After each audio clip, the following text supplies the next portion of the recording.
यहाँ लड़ाई बीजेपी और बीएसपी में है। जी। जी। बीजेपी से दिबराज जी और बीएसपी से बीडी राज सिंह और बीडी पांडे हैं बीएसपी यहाँ से। से सपा है साइकिल, समाजवादी से लक्ष्मण तिवारी जी हैं, हम लोग उनके समर्थन देते हैं। नमस्कार, मैं हूं निशान मिश्रा और आप रीवा स्टोरी मीडिया देख रहे हैं। इस समय हम सिरमौर विधानसभा अंतर्गत बराहुला गिंजातर उपस्थित हैं। दुकान है, पवन समोसा दुकान है। कहाँ दुकान है अंकल? ये सामने है। अच्छा, आप दिखा दीजिए थोड़ा। पवन समोसा दुकान में है, यहाँ फेमस समोसा मिलता है। चाचा जी खा रहे हैं। चाचा जी क्या नाम है आपका? मेरा नाम नरेंद्र तिवारी है। थोड़ा आप बुजुर्ग हैं, आपको राजनीति की एक अच्छी समझ है, आप लोगों को रहती है, तो आप अपने समीकरण बताइए। क्या कुछ समीकरण यहाँ से सपा है साइकिल, समाजवादी से लक्ष्मण तिवारी जी हैं, हम लोग उनके समर्थन देते हैं और वो यहाँ से जीत के विधायक के रूप में हम देखना चाहते हैं। यही हमारा कहना है। अच्छा। तो और बाकी कांग्रेस, बीजेपी, बीएसपी ये सब? ये तो अपना अपना मत है, जिनको जहाँ देना होगा उनका मत है। मेरा मत यही है, लक्ष्मण तिवारी जी। जैसे कि स्टैंडिंग विधायक दिबराज जी हैं, तो विकास आप देखते हैं? यहाँ तो कोई विकास हमें नहीं दिखा उनका। और हो गया, अपने हिसाब से सभी इनको वोट देना है, देंगे वोट, लेकिन हमें तो उनका विकास दिखा नहीं। बराहुला में, गिंजातर में तो कोई विकास उन्होंने किया नहीं। रोड तो बनाई है। रोड तो है। कहाँ बनाई है? ये रोड बनी तो कल्याणपुर से द्वारा है, गिंजातर ये है। रोड नहीं। स्वास्थ्य चिकित्सा क्या है, यहाँ हॉस्पिटल है ही नहीं है। यहाँ से 10-12 किलोमीटर जगह है, वो है। तो आप लोग को अगर स्वास्थ्य की जरूरत है, स्वास्थ्य केंद्र, लेकिन वहाँ कोई डॉक्टर है नहीं। डॉक्टर नहीं बैठते वहाँ? नहीं बैठते वहाँ। और कागज में बैठते हो तो अलग बात है, लेकिन युवाओं के लिए रोजगार की व्यवस्था है? कोई नहीं है। युवा के लिए क्या रोजगार है? आज जब से भाजपा सरकार आई, तो यहाँ युवा के लिए कौन सा रोजगार बताइए? आप भी पत्रकार हैं। आज सीखो कमाओ योजना आई है। सीखो कमाओ योजना खाली आई है, लेकिन कोई मतलब ऐसा नहीं है कि उसमें कोई लाभान्वित हुआ हो। ऐसा कुछ हमें दिखा नहीं। क्या नाम है आपका? क्या नाम है? हमारा कामता प्रसाद गुप्ता। बताइए अपने मन की बात। क्या देखते हैं क्षेत्र में इस बार किसकी लहर है? क्या कुछ विकास हुआ है? भाई मैं तो किसी के अंदर नहीं घुसा हूँ। वर्तमान में हाँ, यहाँ हकीकत बात है। यही मेरा अनुमान है। क्या है बताइए। निकलेगी और क्या है? बीजेपी। जी हाँ। विकास हुआ है मतलब? भाई बीएसपी बोलते हैं, कांग्रेस बोलते हैं। चाचा ने बताया कि सपा क्या इन सब का कोई टक्कर नहीं रहेगा? हमारे समझ में आया कि यहाँ गोला है, माने जो जीरो होता है वो गोला सा है। अब इसको निकलना ना निकलना आप लोगों का काम है। मैं तो एक छोटा गरीब आदमी हूँ, मुंह भी बहुत नहीं चला सकता। इसलिए जो हमारे मन में था, मैंने ये अंदाज लगाया कि यहाँ गोला हमको दिख रहा है। विकास मतलब आपके क्षेत्र में हुआ है?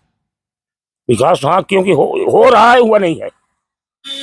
10 साल में अब तो हुआ नहीं, तो अब कब होगा? तो अब इसका अंदाज क्या बताए। हम तो यहाँ 40 साल से है। रोड है यहाँ? अब रोड बन रही है। कब तक बनेगी? अब ये तो राजा साहब बताएंगे किसको कब तक में कंप्लीट करा। राजा साहब यहाँ आते हैं क्षेत्र में? क्यों नहीं आते हैं? अभी आए थे एक बार। मतलब भ्रमण कर रहे हैं? जी हाँ। और कुछ समस्याएं आप यहाँ की देख रहे हैं, स्थानीय समस्याएं जो आप बता सके? अब हमने तो राजा साहब से एक बार आए थे, उन्हें जाने लगे तो उन्होंने नंबर हमको लिख के दिया अपना। अच्छा। हाँ, तो हमने उनसे कहा कि मैं कुछ आदमी गरीब आदमी आपसे कैसे बात कर सकता हूँ। अच्छा है, तो उन्होंने कहा। हमने उनसे फिर जाते समय पूछा कि मैं 1 मिनट के लिए आपसे बात करूंगा। तो उन्होंने कहा कि तुम्हारे पास तो फोन नंबर है, कभी बात कर लेना। अच्छा, फोन लगाते हैं टूट जाता है? नहीं, हम लगाया ही नहीं कभी। तो लगा के ट्राई करिए। अरे फिर लगाएगा। हमारी अभी संतुलन नहीं सही है, क्योंकि मैं अकेला हूँ। उनसे क्या कैसे बात करूँ, ये खुद ही जान लेंगे। जाने अब क्या जनाऊँ, क्या जानूँ मैं। देव जनाई। आपके हिसाब से बीजेपी प्रथम नंबर पे, उसमें कौन सी पार्टी ऐसी जो टक्कर दे सकती है बीजेपी को? बीजेपी का टक्कर है? अब उसमें पार्टियां तो देखिए 3 ही हैं। एक बताइए, सिर्फ एक, ज्यादा आपको लग रहा है? 3 पार्टियों में किसको बता दूं भैया? हम बता दे दिया कि क्यों नहीं बता दीजिए। हो गया। त्रिकोणी मुकाबला बता रहे हैं आप? हाँ, त्रिकोणी बता रहे हैं। तो त्रिकोणी में कौन कौन रहेगी? त्रिकोणी में है बीजेपी तो हो गई आपकी। जी हाँ। दूसरी ये जो तेल बढ़ते हैं इनके क्या नाम है वो? BD Pandey, BD Pandey. बहुजन। हाँ, और तेल काहे बांटते हैं वो? पिट रहा है क्यों? तो तीसरे में कांग्रेस। ये भाई तीसरे में तो अभी हमको 0 दिख रहा है, तो हम क्या बताएं। तो बीजेपी और बीएसपी की टक्कर है। जी हाँ, हाँ। चौकोड़ी मुकाबला चौकोड़ी है जी इसके लिए तो मैं कह सकता हूँ यही है, चौकोड़ी है, जी दिख रहा है। चौकोड़ी है। चलिए अपना अपना मत। जैसा कि आप लोग को पता है कि यहाँ जैसे पान की गोमती रहती है, उसमें राजनीतिक विशेषज्ञ बैठते हैं। किसी क्षेत्र की राजनीतिक गणित जानना हो कि उस क्षेत्र में क्या चल रहा है, क्या समीकरण चल रहा है, तो आप पान की गोमती या पान की दुकान में आ जाइए। वहाँ पास तमाम वरिष्ठ लोग इकट्ठा होते हैं, वहाँ पास राजनीतिक चर्चा होती हैं। आज हम आए हैं, चाचा क्या नाम है आपका? बीरेन मिश्रा। क्योंकि यहाँ पास शाम सुबह दोपहर तमाम लोग इकट्ठा होते हैं, क्षेत्र के वरिष्ठ लोग इकट्ठा होते हैं। आप सुनते होंगे सबके विचार, क्या आप सुनते हैं, क्या माहौल चल रहा है आपके क्षेत्र में? यहाँ लड़ाई बीजेपी और बीएसपी में है। जी बीजेपी से दिबराज जी और बीएसपी से बीडी दिबराज सिंह जी, और बीडी पांडे हैं बीएसपी से। यहाँ लड़ाई 2 में है। जी। क्षेत्र में क्या विकास देखते हैं, हुआ है या क्षेत्र नहीं? में विकास जितना हो सका है दिबराज सिंह से जी। वो किए हैं। जी देखिए यहाँ इसके पहले कांग्रेस के 10 साल मंत्री थे, 10 साल मंत्री थे राजमणि पटेल। पटेल, इनकी जमानत जब्त हो गई थी 2000। इनकी जमानत जब्त हो गई थी। ये 10 साल मंत्री में यहाँ एक गांव है कि कौन ये गांव है वो, जहाँ लष्टगमा में यहाँ पे आया था ये नवोदय विद्यालय। जी। तो ये इनके मंत्री काल में, तो ये ले जाके उसको सिरमौर कर दिए थे। ये तो कांग्रेस के जमाने में विकास जी, हुआ। और क्या प्रमुख कारण मानते हैं कि उनकी जमानत तक मंत्री रहे और जमानत जब्त हो जाना बहुत बड़ी बात? बता रहे हैं, उन्होंने कोई काम नहीं किया। 10 साल मंत्री थे, 15 साल विधायक थे, जी। हैं।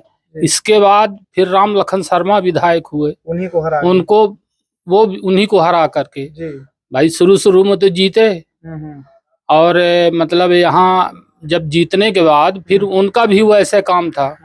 फिर आज जो बीडी पांडे चुनाव लड़े हैं बीएसपी से, राजकुमार उमलिया तराई क्षेत्र का ही था, 5 साल कुछ नहीं किया। अच्छा। इसके बाद फिर दिबराज सिंह जी आए, दादा को हराए थे। इसके बाद दिबराज सिंह जीते बीजेपी से। इसके पहले बीजेपी यहाँ कभी नहीं जीती थी। इसके बाद आज बताइए कि जहाँ पे नवोदय विद्यालय नहीं बनवाए कांग्रेस के मंत्री जी, वहाँ पे दिबराज सिंह कॉलेज बनवाए। अच्छा। डभौरा को नगर पंचायत बनवाए, अतरैला में उप तहसील लाए, जवा को एसडीएम कार्यालय दिए, 33 केवी का हाईवे सब स्टेशन दिए। आज फिल्टर प्लांट का काम चल रहा है। कौन से प्लांट का? फिल्टर प्लांट का, जी। यहीं अतरैला में। तो विकास सुंदर रोड बताइए, कांग्रेस के जमाने में यहाँ से 4 घंटा पहुँचते थे, आज 1.25 घंटा में रीवा टच हो जाते हैं सब। बीजेपी के जमाने में विकास हुआ है। और कोई विकास है ना, जो मोदी जी कहते हैं कि सबका साथ सबका विकास, वो ऐसा कर रहे हैं और शिवराज सिंह भी कर रहे हैं। आज बताइए चाचा जी, आप मोदी और शिवराज केंद्र और राज्य की सरकार से पूछा कि यहाँ की स्थानीय प्रत्याशी से भी? नहीं, यहाँ से भी है भाई। एक विधायक रह के जितना उनसे हुआ उतना कर रहे हैं 10 साल में। ये मैं आपको उनका काम गिना रहा हूँ। जहाँ रोड नहीं थी, नहर आ गई, नहर चालू हो गई यहाँ पे। और पूरा मतलब ये तराई अंचल नहर से पानी मिलना इधर शुरू हो गया, इधर चालू होने वाली है। तो विकास का काम बताइए, रोड हर जगह बन रहे हैं। हमारा गांव ये बरहुला गिंजा तरह, यहाँ आज कभी रोड नहीं बनी, अब रोड बन रही है यहाँ से चौखंडी पहुंच मार्ग। जैसा कि चाचा जी आपने बताया कि बीजेपी की टक्कर बीएसपी से है, बीडी पांडे जी। बीडी पांडे जी क्या कुछ अभी तो डीएसपी से रिटायर होके आए शायद? डीएसपी से रिटायर होके आए हैं। क्या है कि वो माने अभी यहाँ 2 साल से वो मूर्ति बांट रहे हैं नवदुर्गा में।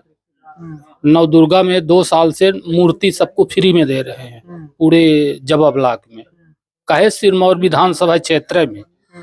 फिर जो कोई के यहाँ शादी हो रही है, कोई खत्म हो जाता है, तो 1 टीना डालडा 10 किलो चीनी अच्छा फ्री में दे रहे हैं। आज भी दे रहे हैं। अब पैसा तो पर्याप्त है, पैसा दे के टिकट लाए। वो उनकी पत्नी जनपद अध्यक्ष भी हैं, रेणु पांडे हैं। तो ये सब चुनाव लड़े हैं, चुनाव में तो एक लगाओ 10 पाओ। तब भी आप दो ही टक्कर मान रहे हैं? यहाँ दो ही टक्कर है, बीजेपी और बीएसपी। थर्ड में कांग्रेस रहेगी, बनवासी जी। इसके बाद फिर लक्ष्मण तिवारी। चाचा जी एक सवाल और था आपसे,